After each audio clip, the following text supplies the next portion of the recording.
Olá você de todo o Brasil que sintoniza o SBA, o Sistema Brasileiro do Agronegócio. A partir de agora, direto de Álvares Machado, São Paulo, a gente começa mais um Momento Matsuda e vai ser um programa muito especial, porque a gente tem uma convidada especial para esta participação, para esse programa, e o tema também você com certeza vai gostar, porque o tema do nosso bate-papo é paixão nacional, né? Então a gente vai falar sobre churrasco, a gente vai falar sobre mitos e verdades quando a gente fala desse apaixonante universo que é o universo do churrasco.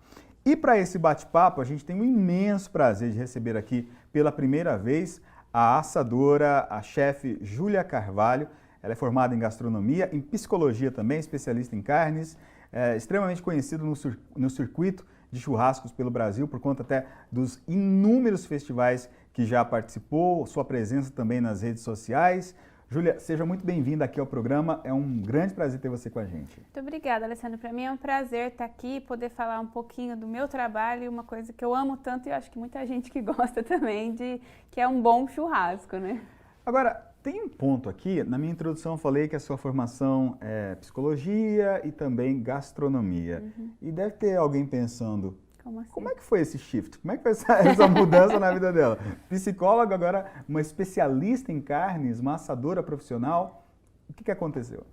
Bom, eu posso dizer que eu demorei um pouco para me achar, né? Hoje eu tenho 30 anos, estou há 4 anos na área de gastronomia. Mas eu me formei sim, sou psicóloga por formação. Quando eu terminei meu terceiro colegial, eu entrei na psicologia. Trabalhei um tempo com clínica psicanalítica, psicologia hospitalar, mas não era uma coisa que não brilhava os olhos. E eu acabei me encontrando na gastronomia, nas carnes de qualidade, no churrasco, e hoje eu sou apaixonada pelo que eu faço. Mas eu falo que a psicologia foi muito importante para a vida, para amadurecimento, para tudo e para eu conseguir estar onde eu estou hoje, né? Descobrir a minha paixão. Eu acho que esses universos, na minha opinião, são conectados, porque tem coisa mais terapêutica para tirar o estresse, a ansiedade, do que uma churrasqueira acesa com um corte ali, com uma boa quantidade de gordura, um bom marmoreio, com os amigos ao redor, a família, enfim. Estão conectados, digamos Não, com assim. certeza, com certeza. O que é hobby para muitos, para mim é trabalho. Eu faço com o maior prazer, é terapêutico. Agora, a gente vai entrar no nosso tema aqui, que são os mitos e verdades sobre o churrasco. Então vamos lá ao primeiro deles. Quando a gente pensa na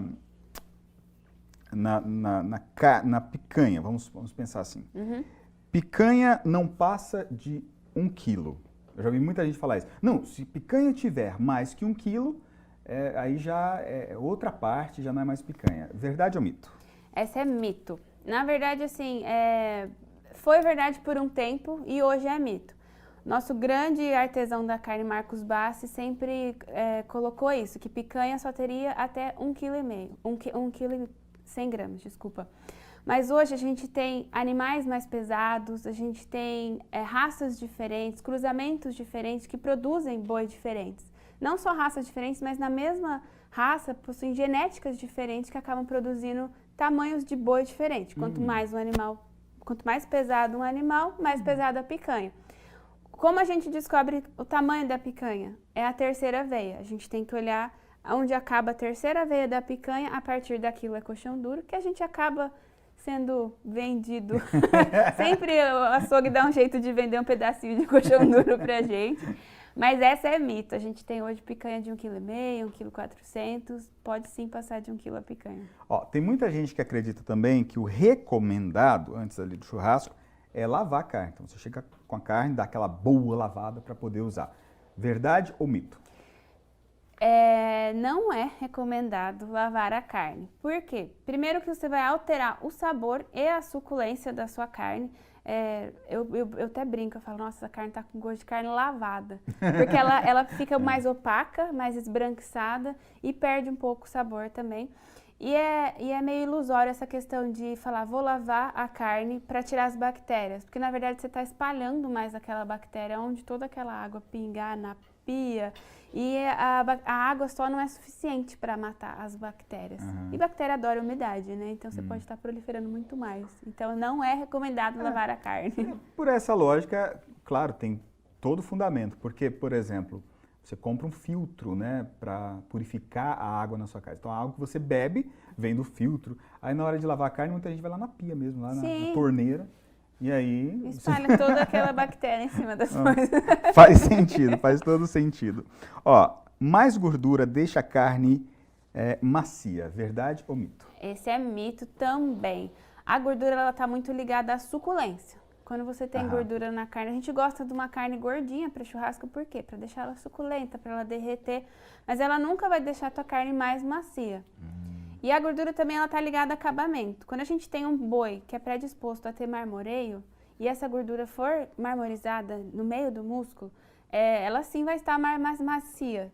Mas se for uma gordura de acabamento por fora, por exemplo, uma picanha, a gente recomenda que a picanha tenha um dedo de capa de gordura. Aí você fala, nossa, quanto mais gordura melhor. Não, se tiver 4 dedos de capa de gordura, não é nem bom de comer e não vai deixar a carne mais macia também. E você pagou por gordura a preço de picanha. Exatamente, você vai tirar aquela gordura. Muito bem, vamos ver o próximo tópico aqui. Bom, para você que gosta de churrasco, para você que gosta desse universo, né? Um bate-papo bem interessante. Ó, não é recomendado furar a carne durante o churrasco. Verdade ou mito? Bem polêmicos os assuntos aqui. Estou mudando todas as nossas tradições. Estou te colocando uma saia justa aqui no programa. Um pouquinho. Ok, vamos lá. Hoje, eu mesmo trabalho muito mais com grelha. Por quê? Porque a gente descobriu que a gente não deve furar a carne enquanto a gente está assando. Então, não que é errado fazer com espeto, mas quando a gente coloca um espeto ou usa um garfo para virar a carne, a gente está abrindo um ponto que vai vazar o suco da carne. Então, vai deixar aquela carne mais seca. Então, tudo que a gente puder fazer para evitar furar a carne é melhor. Então, hoje eu gosto de trabalhar com steaks, bifes na grelha e pegar o pegador para virar para não fazer nenhum tipo de furo e deixar a carne suculenta. Agora, até aproveitando esse gancho, não está aqui na nossa relação, mas veio aqui, eu acredito que você vai responder de boa essa, né? Porque tem muita gente que critica vocês, especialistas em carne, com aquela questão de deixar a carne descansar. Muita gente fala, para que essa frescura, né? Para que ficar deixando a carne descansar 2, 3 minutos? Não tem nada a ver. Mas qual que é o fundamento disso? Eu queria tanto poder provar. Mostrar. Mas eu acho engraçado que tem gente que critica, lógico, mas tem gente que fala assim, qual que é a diferença da tua carne que não faz toda a lamaceira que a minha faz no meu churrasco? É justamente o descanso. A gente, depois que tira a carne quente, o que acontece? Quando a gente aquece a carne, todos os sucos da carne estão disparados lá dentro e enlouquecidos, em movimento, exatamente. Quando a gente tira ela do calor, a gente quer que esses sucos se redistribuam na carne, que voltem por toda a carne. Então a gente deixa, depende do tamanho da peça, lógico, mas de 1 a 2 minutinhos descansando para o ponto ficar uniforme e não perder nenhuma suculência. Então quando você corta, você tem pouco suco saindo da carne. Pode ver que quando você vai no churrasco, a gente tira da churrasqueira e já vai cortando, começa a sujar toda a tábua e começa a escorrer todo aquele suco da carne. É isso, a gente não está deixando descansar e toda aquela suculência que a gente deseja na carne a gente está perdendo. Então, por isso que o descanso é super importante. Carne maturada. Carne maturada é mais macia, verdade ou mito? Eu vou ser apedrejada aqui. A gente ouve muito assim, nossa, essa carne é sensacional, matou ontem. Tirou ontem na fazenda, assim, né? E, na verdade, não. Isso é verdade, carne maturada é muito mais macia. Porque o que acontece? Existe uma enzima que está no próprio músculo, na própria carne, que ela faz uma quebra da proteína de fibra e deixa a carne mais macia. Isso acontece logo após o abate. Quando a gente faz a maturação seca, que são aquelas cortes de carne com osso que faz aquela casca que parece que é podre, que é bem famoso nos Estados Unidos, e a maturação molhada, que seria carnes a vácuo. Quando a gente coloca ela para maturar, a gente está acelerando esse processo de quebra de fibra. Então, depois, assim, o ideal é pelo menos 15 dias, 21 dias para comer essa carne, mas com certeza a carne maturada você vai estar aumentando a maciez da sua carne. Muito bem. Agora, essa aqui, ó, tem muita gente que tem essa dúvida, muita gente mesmo, né? Que churrasco com carne congelada não é recomendado. Verdade ou mito? Verdadíssima. E ainda também tem uma questão do congelamento. Uma vez que a gente descongela a carne, não é recomendado congelar novamente. Depois que você descongelou, usa a carne. Nem que for fazer picadinho. Bom, enfim. Não é que vai estragar, não vai estragar, mas ela vai ficar mais dura. Ela sofre muita alteração de temperatura e ela acaba ficando mais dura. A questão da carne congelada no churrasco, como deve ser feito? 24 horas antes, a gente tira a carne do freezer e põe na geladeira para ela descongelar aos poucos dentro da geladeira. E para a gente assar essa carne, ela tem que estar em temperatura ambiente. Então, 1 hora antes de assar a carne, a gente deixa ela para fora para poder assar em temperatura ambiente. Por quê? Porque se a gente coloca uma carne extremamente gelada ou congelada, vai acontecer o choque térmico. Com o choque térmico, as fibras vão ficar duras. E você vai errar o ponto, porque ela vai começar a fazer uma crostinha, vai cozinhar por fora e por dentro ela tem que descongelar ainda. Então, assim, vai ficar péssima a sua carne. Não faça churrasco de carne congelada. É por isso que muita gente tem aquele sentimento, poxa, eu fui na churrascaria, aí eu tentei fazer em casa, não fica com o mesmo gosto. Porque tem os truques. Tem todos esses segredos aí. Agora, o segredo do churrasco está na carne em si, é verdade ou mito? Isso é verdade. Eu falo que uma boa carne é 70% do sucesso do seu churrasco. Lógico que você precisa saber, todos esses truques, essas dicas que eu tô dando, vai deixar a tua carne, o teu churrasco muito melhor. E sim, uma pessoa pode estragar todo um trabalho de um pecuarista, de um abate correto, se não souber fazer. Mas se você tiver uma carne dura, você pode pegar o melhor assador do mundo que não faz milagre também. Então, a escolha de uma boa carne para o seu churrasco é 70% de sucesso. Agora, e essa questão que também tem muita gente que fala, não, isso é coisa de assador, né? Para mostrar assim conhecimento, essa questão de cortar a carne contra a fibra. Eles falam que deixa mais macia. Será que é verdade? Será que é mito? Qual que é a sua opinião? Contra a fibra com certeza deixa a carne mais macia. Eu gosto de pegar até a fraldinha de exemplo, que a fraldinha ela tem umas fibras longas e bem aparentes e como ela é um corte comprido, geralmente as pessoas tendem a cortar errado. E ela deve ser cortada de lado, contra a fibra. Por quê? Quando você deixa a fibra inteira, você vai ter que fazer essa quebra da fibra nos dentes. Então você vai acabar mastigando mais. Se você corta contra a fibra, ela já está macia, ela já quebrou a fibra. E aí é só processo de mastigação, não precisa quebrar, não precisa mastigar. Bom, você falou que eu estou colocando você numa saia justa nesse programa, agora vai ficar pior ainda. Deixa eu ver a próxima. O próximo tópico é bastante polêmico, né? Carne de segunda. A chamada carne de segunda não é boa para churrasco, verdade ou mito? Mito, total mito. Hoje a gente que trabalha com carne nem se refere à carne como carne de segunda. Isso era uma coisa que existia antigamente, né? Eu falo por mim, eu não sabia cortes de carne. A gente chegava no açougue e falava, o que você tem de carne de churrasco? Carne de panela. A gente não comprava cortes, a gente comprava carne. Finalidade. E o que o açougueiro desse pra gente, a gente, beleza, vou fazer isso. Nem sabia o que estava comendo. E existia muito isso de falar que cortes do dianteiro eram carnes de segunda e cortes do traseiro eram carnes nobres. Claro que temos carnes nobres no traseiro, como picanha, contrafilé, carnes maravilhosas para churrasco, mas a gente tem carne muito boa no dianteiro também. Eu adoro o shoulder, que é esse que está aparecendo agora, que é a raquete da paleta, extremamente macio, extremamente saboroso, é uma carne do dianteiro. A gente tem o acém, que é uma carne que, se for de um boi de qualidade, ela é muito saborosa, muito macia e tem um bom marmoreio também, que é esse aí, o miolo de acém, que é do dianteiro também, e também o brisket, que é o peito bovino. Então eu falo assim, não existe carne de segunda se você souber preparar. Por exemplo, o peito ela é uma carne um pouco mais rígida, mais dura, mas ela feita no processo, numa técnica correta, ela fica extremamente maravilhosa. Tem muito a ver com a mãozinha que está ali operando. Exato, a pecinha que faz. A pecinha atrás da churrasqueira. Então, assim, tem até aquela frase que está bem batida, que não existe carne de segunda quando o boi é de primeira. Mas é isso, hoje a gente preza por um boi inteiro, por um boi de qualidade e aproveitar ao máximo. Agora, essa aqui também é bem polêmica, bem polêmica. Inclusive, com relação a esse tópico, tem até gente que ficou famoso, né? Tem, muito. Rico, hein? Rico, né? Salgando a carne assim, enfim. O sal deve vir sempre antes. Muita gente acredita nisso. Não, o sal é antes de colocar na churrasqueira. Você salga e coloca na churrasqueira. Verdade ou mito?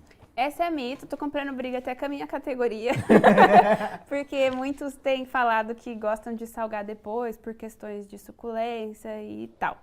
Mas é mito. Sal é questão de sabor, o jeito que você prefere usar. Por exemplo, hoje a gente não usa sal grosso para os nossos churrascos, por quê? Porque o sal grosso ele tem uma granulometria grande e grossa, as peças são muito grandes. Para a gente fazer na grelha, ele não derrete. Então, assim, é aquela história de bater a carne, tirar o excesso de sal, a gente não quer fazer isso, Sim. não precisa fazer isso. Então, Dá uma surra, né? a gente usa o sal de parrilha, que ele é mais fino, né, uma granulometria menor. E ele pode ser usado tanto antes quanto depois. O ideal de antes é temperar, esperar uns 5 minutinhos para dar uma absorvida e levar para a grelha. Depois, se você quiser também salgar depois, ele vai derreter e vai estar saboroso. Não atrapalha em nada, não desidrata. O processo de grelha é muito rápido, não dá tempo de uma carne desidratar.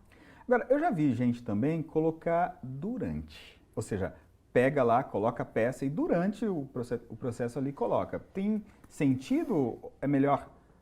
Pra mim não tem tanto, porque, por exemplo, se você coloca durante, você já fez aquela crostinha, aquela reação de Maillard que a gente chama. E aquilo meio que impede do sal penetrar.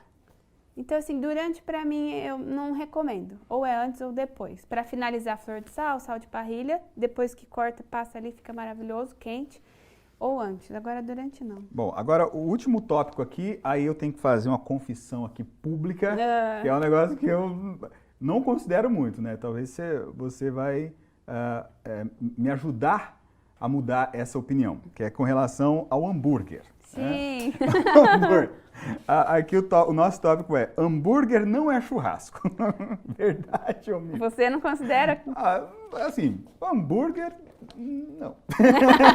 Mas qual que é a sua opinião? Não, pra mim esse hambúrguer pode ser churrasco, sim. Pra mim, um dos hambúrgueres preferidos é na churrasqueira. Ele muda um pouco em questão de preparo. Por exemplo, quando a gente vai fazer um hambúrguer na chapa, a gente recomenda de 20 a 25% de gordura, para ele ficar legal. Como a gente faz na churrasqueira, para não ficar seco, já é um blend, que é uma mistura de carnes que tenha 30% de gordura. Tem esse detalhezinho, eu não sabia disso. Tem, e aí você vai usar, eu gosto de um blend que fica muito bom, a gente chama de blend, mas nada, né? Uma mistura de carnes, que é o peito com acém. Carnes do dia inteiro, olha lá.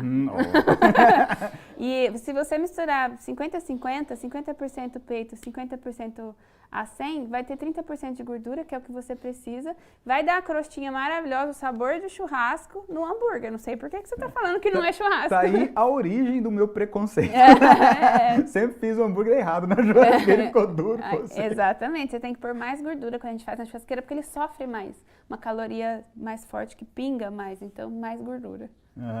É claro, eu acho que bom, aí eu falo de opinião, né? Assim, a minha opinião, o melhor churrasco é o nosso. Sempre. Mas é porque a gente está acostumado com os nossos gostos, os nossos pontos. Mas existem coisas que a gente pode fazer para melhorar, deixar mais suculento. Muita gente tem preconceito com carne bem passada, né? Fala que quem come carne bem passada não gosta de carne. Mas não é porque ela é bem passada que ela precisa ser seca, esturricada. Você pode fazer uma bem passada suculenta, uma bem passada boa. Muito bem. Júlia, para o pessoal que está acompanhando a gente aqui no Agrocanal, para te acompanhar nas redes sociais, como é que eles fazem? Bom, eu posto muita receita, muita dica, meu dia a dia no Instagram, então @julia.carvalho é meu Instagram. E estamos com um projetinho de YouTube aí, quem sabe, logo mais. Vamos esperar. Obrigado pela simpatia, obrigado pelas dicas, por essa entrevista que vai ser, como eu disse no começo, a primeira de muitas que a gente vai ter aqui. Bom dia para você. Obrigada, para você também. Bom, a gente fica por aqui. A você de todo o Brasil, um forte abraço. Espero que você tenha gostado do nosso bate-papo. E a gente se vê na programação do SBA, o Sistema Brasileiro do Agronegócio, aqui no Agrocanal. Forte abraço e até lá. Matsuda, rumo ao século 22.